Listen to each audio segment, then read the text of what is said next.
ni ku Muhoza TV, ntimwibagire gufyonda kuri subscribe no kubisangiza bagenzi banyu. Bana natwe mu ncamake y'amakuru agezweho mu gihugu c'u Burundi. Igitigiri c'abarundi bagiye kuja bahungurwa ku bushake bavuye mu makambi y'impunzi mu gihugu ca Tanzania ngo bazohora bahunguka mu mice ibiri buri ndwi, umwe ugizwe n'abagera ku majana indwi. Kugira inama no kwitinya butatu ihuza igihugu c'u Burundi hase n'igihugu ca Tanzania kubijanye no guhungura bene wacu b'abarundi bahungiye mu gihugu ca Tanzania. Mu majambo make twumvikanye yuko tugiye gushiramwo inguvu nyinshi dufashijwe n'abasanzwe badufasha muri uyu mugambi kugira bene wacu bose b'abarundi bari mu gihugu ca Tanzania abifuza gutaha ku bushake bwabo bose tubakire batahe mu gihugu cabo c'amata n'ubuki, batahe baze gushigikira wa mugambi wa nyene icubahiro umukuru w'igihugu cacu c'u Burundi yabashikirizaho yabatera kamo yuko ata murundi numwe yifuza ko yosigara inyuma muri urugamba rumwe dusigaranye rwo kurwanya ubukene. Ni uko rero twumvikanye yuko tubifashijwe n'abasanzwe badufasha ko tugiye gushiramwo inguvu nyinshi kugira abo bene wacu bose abavyifuza bose dushobore kubatahukana uko bonyene bavyifuza, kandi ko tugiye no gushira izindi nguvu umupaka duhana n'igihugu ca Tanzania mu kuringaniza amabarabara asanzwe bacamwo baza, eka mbere ko tugiye no gushiraho centre izotuma baza barashikiramwo kugira baze ku bwinshi. Ivyo navyo twarabivuganye na hase, twizeye yuko iyo centre igiye kubakwa vyihuta kugira izodufashe gutahukana bene wacu bari mu gihugu kibanyi ca Tanzania. Hariho n'ibindi twumvikanye ko ushaka guhunguka afise ibintu vyiwe bazoza banza kubiturungikira kugira tubafashe mu ngorane zahora ziboneka rimwe na rimwe kubijanye n'ikigo OBR, kugira tuzobafashe kugira ivyo bintu vyabo vyinjire bitateye ingorane nimwe ku neza y'uwo mugambi wo guhungura bene wacu bari mu gihugu kibanyi kivandimwe kivukanyi ca Tanzania. Kuri wa gatatu igenekerezo rya 19 Rusama, abafundi bajejwe inyubako muri Agence Routière du Burundi barishikiye ku mutumba Murambi, zone Buruhukiro muri komine n'intara ya Rumonge mu ntumbero yo kuraba uko ico gice c'ibarabara cadutsemwo imigaga uko cifashe kugira ngo gikogwe.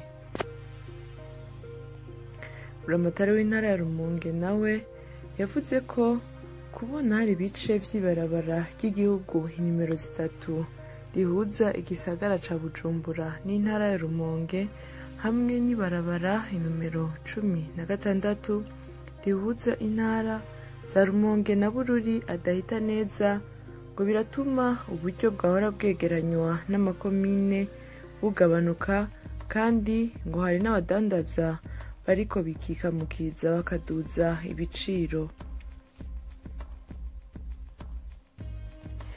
Uwahoze ari umuhanuzi wa musitanteri w'ikomine ya Bwambarangwe ajejwe imibano, inyuma yaho yaramaze imyaka irenga 15 ari muri ayo mabanga, yarasubirijwe. Buramatari w'intara ya Kirundo yarungitse abaja gutora imfunguruzo z'ibiro vy'uwo muhanuzi, basanga wasubirijwe si hari. Nyuma basubirayo ku munsi wa kabiri arazibima ngo ntazi iyo azoca aja, ariko bamubwira ko yanse gutanga izo funguruzo bamufungisha. Nyuma atanga izo funguruzo vyagoranye cane. mu gisagara ca Gitega abubatse badakurikije amategeko ku mabarabara ya kaburimbo mu mitumba no mu makomine bariko barabomora muri iki gihe baridogera abarongozi ba kera ntibatahura impamvu baguze ivyo bibanza. Abo barongozi bababona barubaka n'inyubako, abo barongozi bababona ariko ntibigeze babakebura. Mbere barumiwe bumvise ko biraba n'umuzibukiro watanzwe kera mu myaka y'1960. Tutandukire amakuru y'inkino. Mwihiganwa Primus League indwi ya 29 yarayitanguye kuri uyu wa gatatu igenekerezo ya 19 Rusama, aho habaye inkino zine zahuje imigwi Atletico Academy na Les Elephants. Atletico ikaba yatsinze ibitsindo 3-0 Les Elephants. Bumamuru FC yatsinze igitsindo 1-0 Muzinga FC. Musongati FC yatsinzwe na Burundi Sport Dynamique 1-0. Bujumbura City yatsinzwe ibitsindo 3-0 na Olympic Star. Muri izo nkino zatumye hamenyekana imigwi 11 itazokoroka ifise itike yo gukina mu cicaro ca mbere umwaka w'inkino w'2021 ushira w'2022. Iyo nayo akaba ari Flambeau du Centre, Kayanza United, Le Messager Ngozi, Musongati FC, Rukinzo FC, Aigle Noir, Olympic Star, Royal FC, Vitalo FC, Burundi Sport Dynamique na Bumamuru FC. Ishirahamwe ry'umupira w'amaguru muri Afrika CAF ryarunguruje igice ca mbere co kurondera itike yo kuja mu gikombe ca Afrika kane y'umwaka wa 2022 y'abigeme cari kuba mu kwezi kwa Ruheshi. Ico gice kikaba cace gitegekanwa kuzoba ku magenekerezo ya 18 na 26 Gitugutu uyu mwaka turimwo. Impamvu ngo ni kubera ko ibibuga bimwe bimwe vyo muri Afrika bitaratunganywa neza ngo vyemererwe gukinirwako inkino mpuzamakungu. Iyindi mpamvu kandi ngo ni kiza ca COVID-19 kitaragabanuka.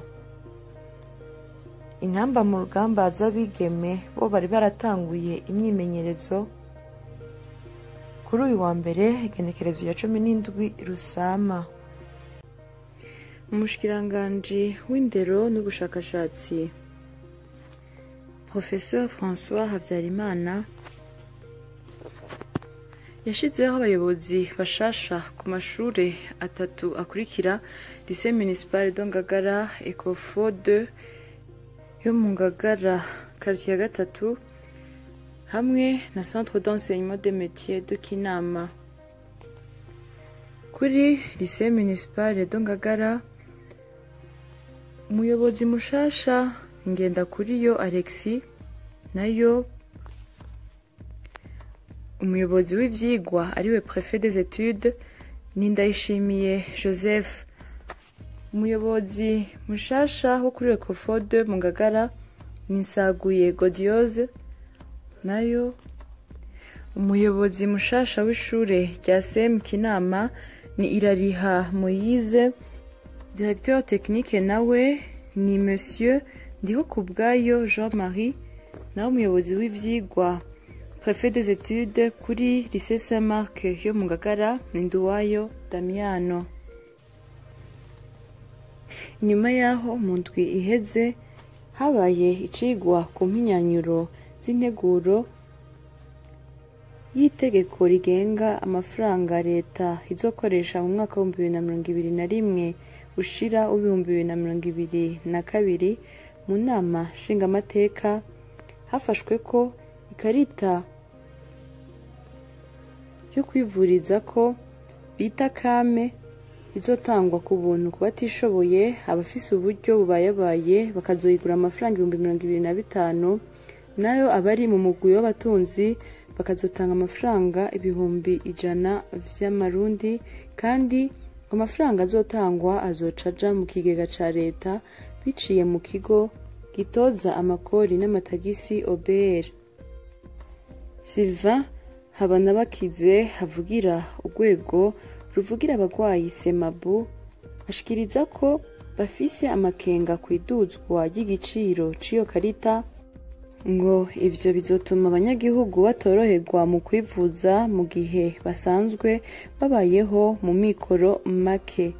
Basaba leta ko boraba iyindi nzira boronderamwo amafaranga bakeneye batadugije igiciro c'ayo makarita.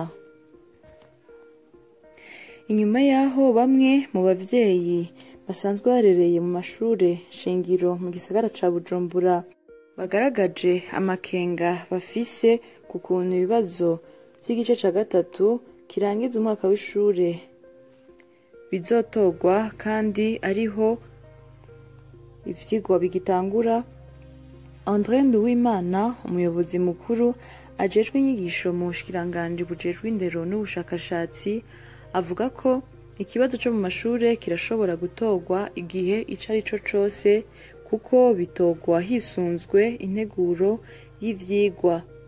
Ngo kubafise amakenga naho yuko ico kibazo gishobora kwibwa nk'uko vyari vyabaye mu gice ca kabiri, ngo abayobozi bariteguye gukinga kugira ivyabaye ntibize bisubire. Kuri wa gatatu igenekerezo rya 19 Rusama mwaka wa 2021 buramatari w'intara ya Ngozi ari kumwe n'abarongoye amakomine, abarongoye ibisata bitandukanye hamwe n'amasengero akorera mu ntara ya Ngozi bakoze inama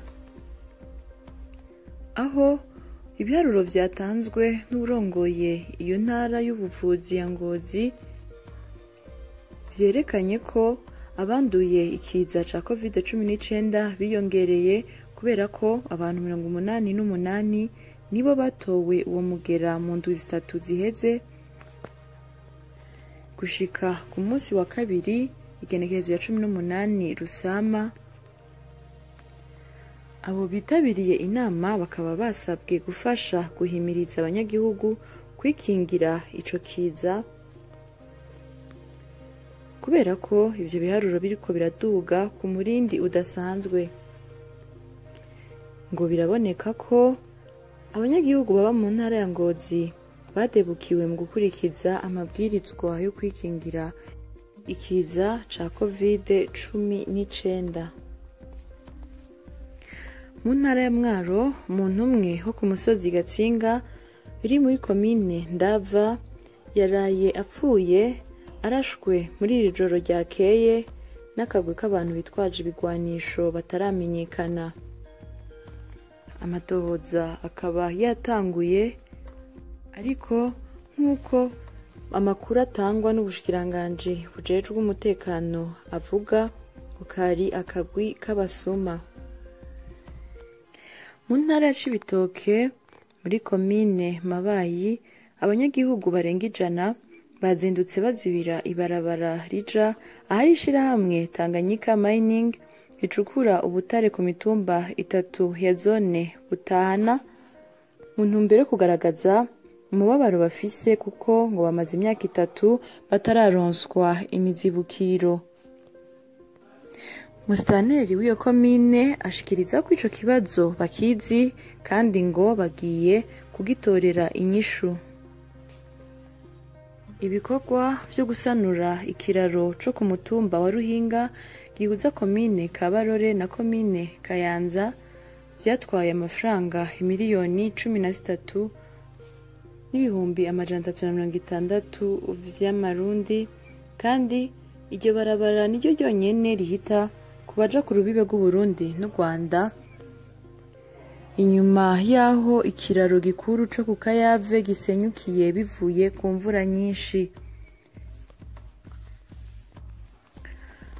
Kuva mu ntango z'iyindwi ku mugwa mukuru w'intara ya Makamba haribonekeza ubukene bw'igitoro, ababishoboye ngo bagenda kurondera igitoro mu mabanda, nayo abagura icamagendo ngo bagura ku litiro rimwe amafaranga 3,000 y'amarundi.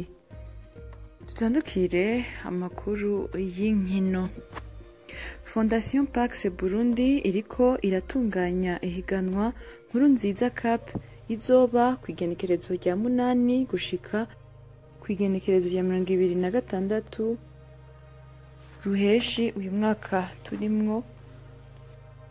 Imigwi yemerewe kuzohiganwa ni izoba yabaye 8 ya mbere mu ihiganwa Primus League. Ku migwi izoba 4 ya mbere izoronswa udushimwe dukurikira. Izoba iya mbere izoronswa 7,500,000 y'amarundi, abazoba ba kabiri bazoronswa 5,000,000, abazoba ba gatatu bazoronswa 3,000,000, nayo abazoba ba kane bazoronswa 2,500,000 y'amarundi. Ubushikiranganji bw'inkino bwaratumye ko inama izobahuza n'abarongoye imigwi ya basketball iri mu ihiganwa ry'igihugu izoba kw'igenekerezo rya 20 Rusama umwaka turimwo, isaha 4 z'igitondo mu bigo vy'ubushikiranganji bw'inkino. Imvo y'iyo nama akaba ari kubamenyesha ukungene ibintu vyifashe. Ni inyuma yaho kw'igenekerezo ya 16 Ndamukiza bari bashinze umugwi ujere gutorera inyishu amatati ari muri FEBABU, banamenyesha ko inkino za nyuma zo ku rwego rw'igihugu zizotegurwa n'indongozi zishasha za FEBABU. Ariko nuko biruko, inkino z'igice ca 4 zarabaye ukuri kwamye. Iyo ikaba yari incamake y'amakuru agezweho mu gihugu c'u Burundi. Mwakoze mwebwe mwese mwaduteze yompi. Ntimwibagire gufyonda kuri subscribe no kubisangiza bagenzi banyu. Murakoze.